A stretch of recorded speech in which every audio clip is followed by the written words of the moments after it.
berikutnya pemirsa, seperti hari-hari sebelumnya, kami bawa Anda juga bisa melihat data fakta yang kami sajikan menjelang pemilu 2024. Peta koalisi ini seperti apa, termasuk juga peta bakal calon presiden. Bang Ipan nanti akan menganalisa, tapi kita sudah lihat ini total suara otak-atik koalisi Anies Baswedan. Total suara koalisi perubahan yang mengusung Anies Baswedan saat ini adalah 28,35% atau setara dengan 163 kursi.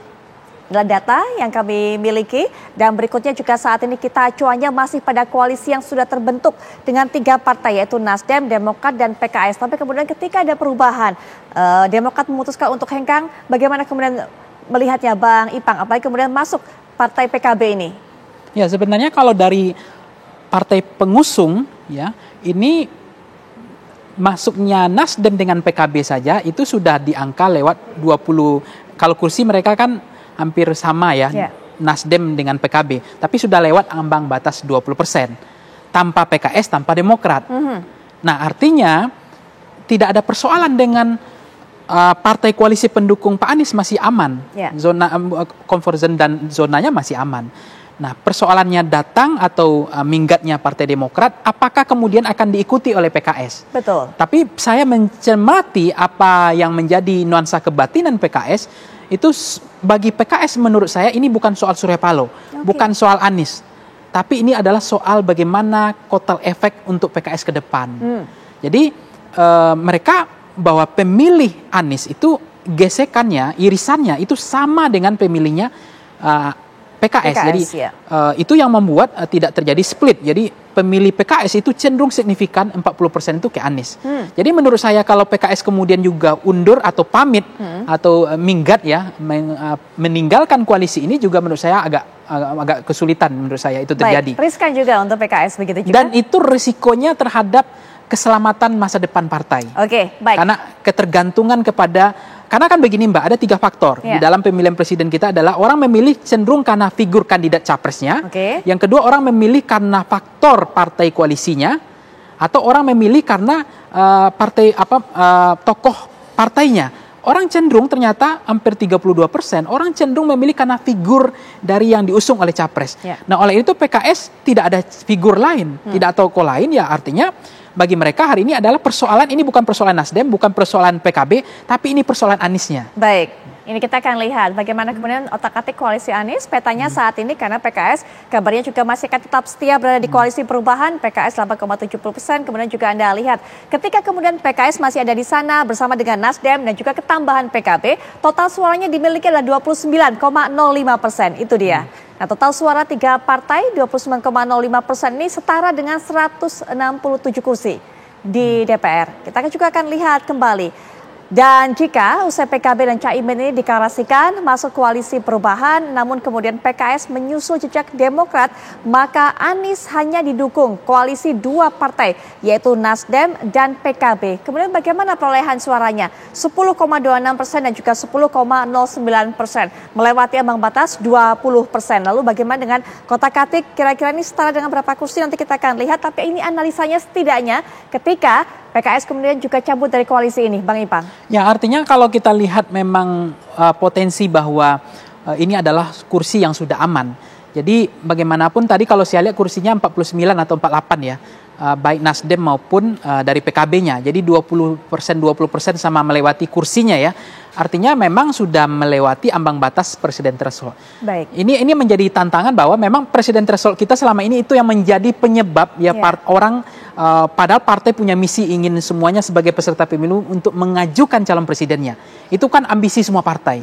Nah, itu presiden threshold ini yang menjadi sebetulnya adalah menurut saya undang-undang yang jadul menurut saya ya, yang membuat orang tidak bisa maju sebagai calon presiden. Dan Anies sebetulnya kemarin kan ada potensi mengatakan daripada kapal gagal berlayar, maka AHY adalah pilihan cawapres terbatas pada waktu itu. Baik. Nah, tidak ada pilihan lain. Nah, begitu masuk PKB hari ini, bahwa ternyata AHY bukan pilihan cawapres yang terbatas. Karena masuknya PKB dalam konteks ini sudah melewati yang tadinya ambang batas 20% tadi. Ya, sudah melewati ambang batas. Tapi kemungkinannya jika hanya 2 partai ini ada di koalisi perubahan, bagaimana kemudian nanti ketika berhadapan dengan koalisi-koalisi lain yang lebih gemuk tentunya dibanding koalisi perubahan, Bang? Tetap yang namanya di dalam Pilpres, level confident itu adalah koalisi, Mbak. Tetap. Meskipun memang kotel efek kita tidak signifikan juga. Jumlah suara yang dikumpulkan oleh suara pribadi calon presiden Pak Jokowi kemarin atau Pak Prabowo digabungkan atau head to head dengan jumlah suara yang dikumpulkan oleh semua partai koalisi, itu masih besar jumlah suara yang dikumpulkan secara pribadi. Oke. Artinya partai tidak terlalu signifikan juga kotel efeknya. Tapi bayangkan Mbak, kalau hanya 2 partai, sekarang saja PDIP level confidence-nya turun. Karena hanya bersama P3. Bagi dia ini problem. Karena confidence-nya beda dengan PKB bergabung, Golkar bergabung, dan lain-lain. Nah sebetulnya bagi koalisinya Pak Anies hari ini, dia akan lebih percaya diri, makin gemuk itu juga akan percaya diri.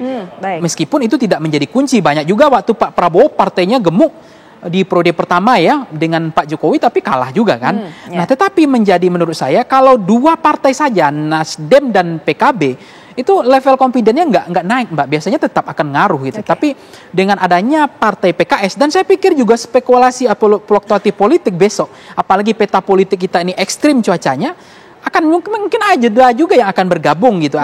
Artinya memang koalisi tadi kan saya bilang Mbak, kencan 1 hari itu dikalahkan oleh ngopi yang 100 kali kan gitu. Artinya yang tidak kita duga akan ada partai-partai yang akan merapat lagi ke Anies, itu mungkin juga. Kemungkinannya masih besar. Ya, tapi untuk kemudian hari ini 2 partai akan berpotensi pamit seperti Partai Demokrat sudah putuskan hari ini pamit. Karena memang koalisinya harus bersyarat, harus AHY, paketnya diambil. Kalau Partai Demokrat diambil tapi AHY nggak ambil, nggak jadi kan gitu. Ini kan konsepnya sama bergeningnya dengan Caimin. Kalau PKB diambil tapi Caimin nggak ambil, nggak jadi. Jadi tapi ketika paket ini diambil keduanya jadi. Jadi ini akan ada yang pamit, ada yang akan datang. Ya begitu saja. Memang koalisi kita ini memang tidak kuat sebetulnya. Baik. Nah kami juga akan bawa Anda untuk bisa membahas koalisi yang mengusung Ganjar Pranowo dan juga koalisi yang mengusung Prabowo Subianto sebagai bakal calon presiden menuju pemilu 2024. Kita lihat juga di layar seperti apa data fakta di mana saat ini koalisi yang mengusung dari 2 bakal calon presiden tersebut memiliki kursi ataupun juga memiliki jumlah suara. Ini dia. Nah ini Anda bisa lihat juga otak-atik koalisi Prabowo total suaranya dalam 46,09% di situ Bung Ipang. Nah ini juga partai-partai yang mengusung termasuk juga ada Gerindra di sana, kemudian juga sudah ada Golkar bergabung dan juga partai-partai lainnya. Melihat seperti ini keyakinan 46,09% Bang Ipang. Ya memang ini koalisi yang menurut saya cukup gemuk ya. Apakah karena memang ini adalah upaya dari Pak Prabowo center of kandidatnya magnetnya kuat, atau memang ada yang saya bilang tadi ada istilahnya itu deler partai. Jadi Pak Jokowi yang mengarahkan membagi partai-partai ini. Tapi begitu bergabung Golkar, begitu bergabung PAN, hari ini Gerindra, ini kan tanpa PKB atau tanpa PKB saya nggak tahu nih 46 ini dengan PKB atau tidak. Tapi ini koalisi yang paling gemuk dari semua koalisi yang ada. Baik dari koalisinya Golden Ticket PDIP, koalisinya perubahan ini, dan koalisinya Pak Prabowo. Gitu. Jadi ini koalisi paling besar, gemuk koalisi sekali. Indonesia Maju. Nanti kita akan juga lihat bagaimana total suara yang dimiliki oleh Pak Ganjar Pranowo. Sudah ada total suara 25,56% seperti katakan tadi oleh Bang Ipang, PDIP ada di sana bersama dengan P3, Bang Ipang. Nah ini problem yang sebetulnya mimpi PDIP itu adalah dia sangat percaya diri dengan PKB sebetulnya. Jadi kelihatan tadi itu bagaimana auranya Bang tadi yang disampaikan di dialog kita pertama kan dia merasa sedih berduka karena Bang Andreas kan karena bagi PDIP PKB itu harus kembali ke pangkuan PDIP gitu. Karena percaya diri. Nah sekarang dengan P3 sebetulnya kan mesinnya juga nggak bagus, tapi nggak bagus-bagus amat juga kan untuk menjadi supra infrastruktur politik kemenangan. Tapi bagi PDIP sebenarnya bagi mereka kan maju sendiri pun tidak ada masalah. Tapi ini kan persoalan bagaimana memenangkan suara rakyat, memenangkan hati rakyat. Karena pemilih partai itu juga cenderung kalau tidak terjadi split akan cenderung memilih calon presidennya. Nah makin banyak pengusung partainya, maka pemilih partainya kalau misalnya splitnya nggak tinggi, strike tiket votingnya tinggi, pemilih partai akan cenderung memilih Ganjar. Misalnya pemilih P3, cenderung mereka akan memilih Ganjar. Kalaupun ada split ke Pak Prabowo, ke Pak Anies itu kan nggak besar. Nah, tapi kalau hanya 2 partai ini tentu kekuatan dia pemilih partainya kurang. Tapi kalau misalnya bergabung PKB misalnya atau Golkar atau yang lain, maka pemilih PKB akan cenderung milih Ganjar. Pemilih Golkar akan cenderung milih Ganjar sehingga penambahan suaranya itu akan berpengaruh terhadap kekuatan kepercayaan untuk siap tanding gitu. Hanya dengan dua partai ini, sejauh ini yang saya cermati, PDIP tidak percaya diri. Baik, tidak percaya diri PDIP karena memang hanya memiliki rekannya P3 di koalisi ini. Nanti kita akan lihat lebih lanjut lagi. Sementara kalau kita tadi sudah bahas koalisi gemuk yang mengusung Prabowo Subianto, ada Gerindra di sana, ada PKB. Ini masih ketika PKB mendukung Prabowo Subianto, kemudian ada Golkar di sana, juga ada PAN. Nanti kita akan otak-atik lagi mengenai kekuatan dari bakal calon presiden, tapi setelah jeda. Kami segera kembali. Pemirsa, kalau tadi kita sudah membahas mengenai partai-partai yang ada di koalisi, baik itu yang mengusung Anies Baswedan, kemudian juga Ganjar Pranowo dan juga Prabowo Subianto. Nah, ini kita juga akan lihat jika kemudian PKB memutuskan hengkang dan menjadi bagian koalisi perubahan bersama Anies Baswedan, maka kekuatan koalisi Prabowo tentu saja berkurang secara hitungan matematis karena hanya didukung oleh 3 partai, yaitu kita akan lihat bersama siapa saja partai yang akan mendukung dari Prabowo Subianto. Golkar sebesar 14,78%, PAN 7,65%, dan juga ada Gerindra 13,57%. Bang Ipang.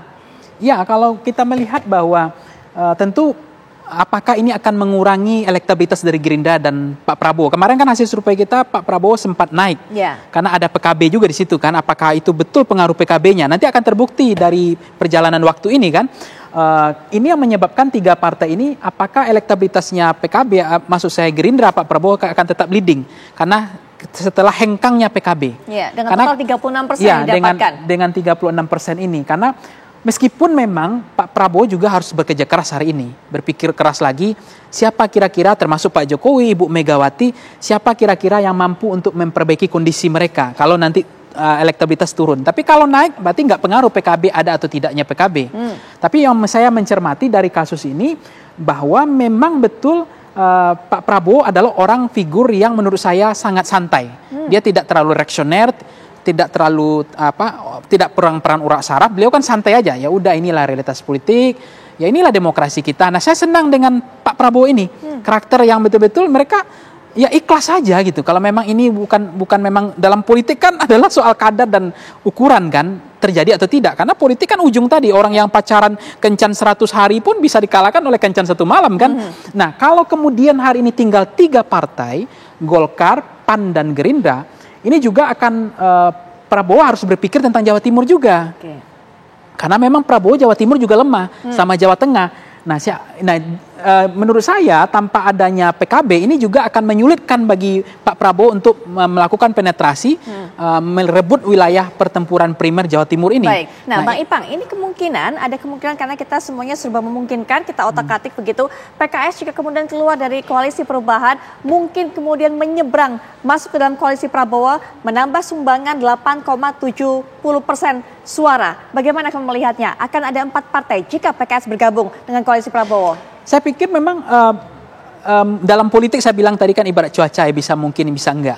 Seni kemungkinan. Tetapi memang kemungkinan PKB untuk migrasi untuk mendukung Pak Prabowo menurut saya kok rasa-rasanya makin tipis peluang itu gitu. Karena memang basis pemilihnya PKS hari ini itu kalau kita lihat pemilih partainya dengan calon presiden itu adalah memang lebih cenderung mereka adalah pemilihnya ke Pak Anies ketimbang Pak Prabowo. Nah, tetapi memang pemilihnya PAN itu cenderung ke Pak Prabowo betul. Pemilih Golkar cenderung ke Pak Prabowo.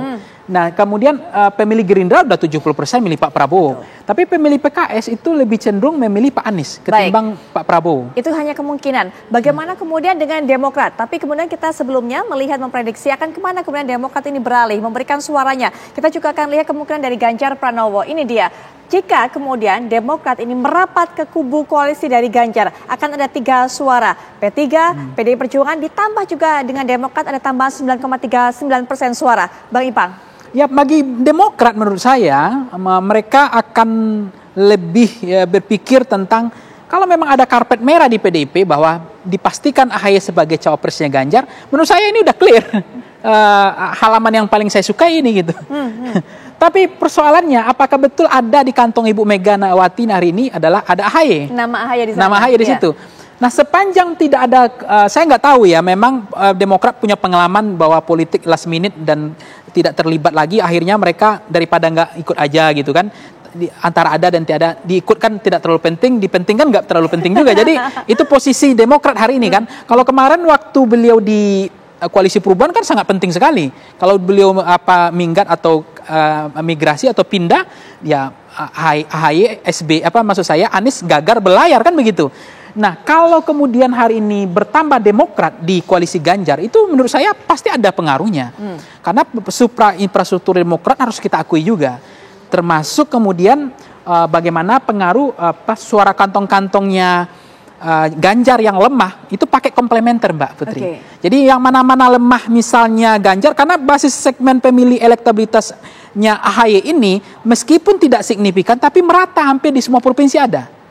Meskipun hanya di Jawa Timur tadi, Jawa Tengah rendah ya, hanya 2,6% kan. Tapi dengan bergabungnya Demokrat ke Ganjar, ini saya pikir bagus juga untuk PDIP. Karena memang ini adalah realitas politik. Walaupun dalam politik kita ada dendam dan pengkhianatan kan, itu yang terjadi. Nah, Ibu Mega apakah sudah bisa menerima itu kan itu. Jadi kuncinya menurut saya, hari ini kita tidak bicara tentang PDIP, tidak bicara Ganjar, tapi bicara Bu Mega. Sejauh mana penerimaan Bu Mega bisa menerima itu. Walaupun sudah ada perbincangan yang cukup mesra sepertinya pagi-pagi antara Mbak Puan dan Pak AHY. Itu. Tapi tetap menurut saya akan kembali ke Ibu Mega. Sama persis dengan hari ini ketika memang Anies sudah oke, Partai Demokrat sudah oke, PKS sudah oke, bahwa Anies akan berpasangan dengan AHY. Tapi bagi Pak Surya Paloh tidak, kan itu problemnya. Karena kingmaker hari ini sudah teruji Mbak. Pak Surya Paloh benar bahwa beliau kingmaker hari ini. Nah, hari ini Pak SBY punya tantangan, challenge bagaimana menjadikan AHY sebagai cawapres. Tapi beliau punya kendala, masih belum bisa punya kartu truf untuk bisa meyakinkan, untuk memenangkan, bukan untuk menjadikan AHY sebagai cawapres saja, butuh perjuangan lagi. Nah, di Pak Jokowi sebagai kingmaker menurut saya di kubu Pak Prabowo juga sudah teruji juga. Buktinya menurut saya bergabungnya Golkar, bergabungnya PAN itu adalah tangan dinginnya dealer politiknya hasil dari Pak Jokowi. Baik. Ya, itu menurut saya. Ya, kita sambil lihat ini adalah suara dari 4 partai. Ini masih kemungkinan jika kemudian 2 partai yang tadinya adalah mendukung Anies Baswedan dari Koalisi Perubahan kemudian bergerak memberikan dukungannya untuk koalisi lain. Kami bawa PKS kemungkinannya menuju koalisi Prabowo, sementara itu Ganjar atau Demokrat ini memberikan suaranya kepada Ganjar. Tapi kemudian ada kemungkinan lagi tidak hanya ada 3 poros, tidak hanya ada 3 koalisi, masih ada kemungkinan koalisi atau juga poros keempat. Pasangan yang mungkin diajukan poros keempat ini kemungkinan adalah AHY, Sandiaga Uno dengan koalisi Partai P3, Demokrat dan juga PKS. Bagaimana hitung-hitungannya? Kita akan lihat di belakang di layar ini. Total suaranya adalah 21,39%. Siapa saja menjadi partai pendukungnya? Saya sudah sempat sampaikan. Demokrat dengan 9,39%, PKS 8,70% dan P3 3,3%. Adanya kemungkinan poros keempat dengan 2 nama ini disandingkan. Menurut Bang Ipang? Menurut saya ingin segar sih Mbak. Bagi saya makin banyak calon, makin banyak kita disajikan menu calon presiden, itu makin baik untuk kualitas demokrasi kita. Karena yang saya bilang tadi adalah biang keroknya adalah ambang batas 0% itu yang jadul itu yang membuat hari ini terjadi pengkhianatan, merasa difitnah, merasa ada kencannya rusak karena itu ambang batas itu kan membuat hari ini mereka bergelora tapi nggak bisa. Nah, maksud saya dengan adanya misalnya ini adalah poros keempat, ini kan bagus sebetulnya. Tapi problemnya adalah di dalam pertarungan ini tidak hanya sebagai kapal bisa berlayar, tapi bagaimana kapal itu juga bisa mencapai tujuan untuk kemenangan, bandwagon efeknya. Karena saya lihat ya, basis segmennya Anies, maksud saya Sandi dengan AHY, itu tidak sebagai positioning sebagai calon presiden. Mereka harus masih bisa positioning hanya sebagai cawapres.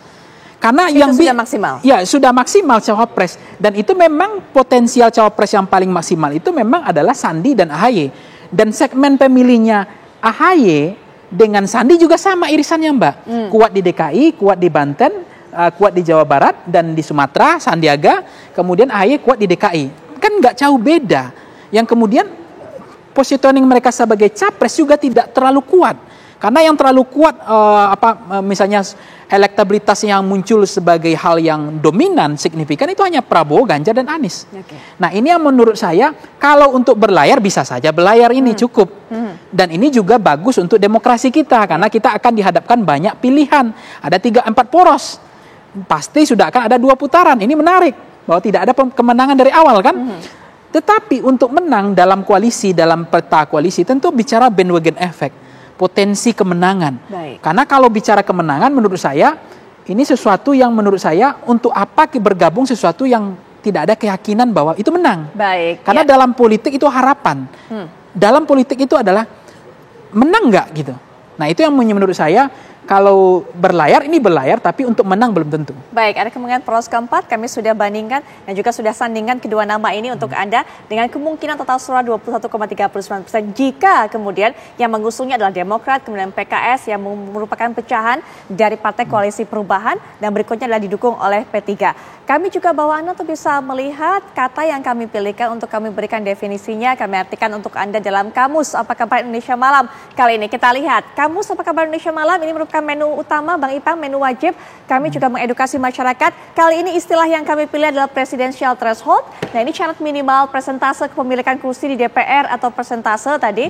Pada Pilpres 2019 dan 2024 nanti aturan presidential threshold adalah 20% dari jumlah kursi DPR atau memperoleh 25% dari suara sah secara nasional pada pemilu anggota DPR sebelumnya. Ini yang dikritik tadi oleh Bang Ipang, yang disebutkan bahwa ini merupakan hal yang jadul begitu ya Bang. Dan ini yang membuat kemudian terjadinya pengkhianatan kalau menurut Bang Ipang. Ini yang bikin drama, peraturan ini Bang Ipang. Ya, ini menurut saya peraturan yang bagaimana kita memikirkan di negara lain kalau kita komparasi Mbak. Saya kan belajar pemilu hampir 15 tahun ya. Itu tidak ditemukan presiden threshold begini. Kalau dia sudah menjadi peserta pemilu, dia punya hak untuk mengajukan calon presiden. Dan anehnya lagi kalau dulu is oke lah, karena pemilunya di Februari, pilegnya, pilihan partai. Kemudian misalnya pemilihan presidennya di bulan Juni kan atau Juli misalnya ya.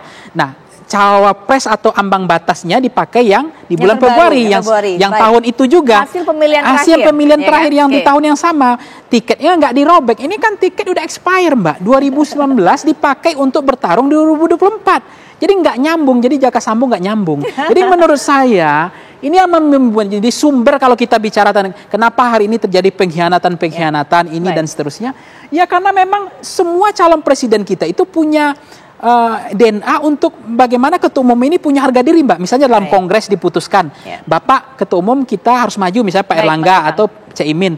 Tapi ternyata di koalisi nggak diterima, susah gitu. Itu yang membuat beban bagi partai sehingga mereka memutuskan ya ini bagaimana terjadi di Caimin hari ini gitu. Baik, Bang Ipang, terima kasih sudah menemani kami semua dari awal sampai kemudian menyajikan data-data grafis ini. Kita akan tunggu bagaimana pergerakan peta koalisi ini ke depannya karena masih akan terus sangat cair, masih akan sangat dinamis.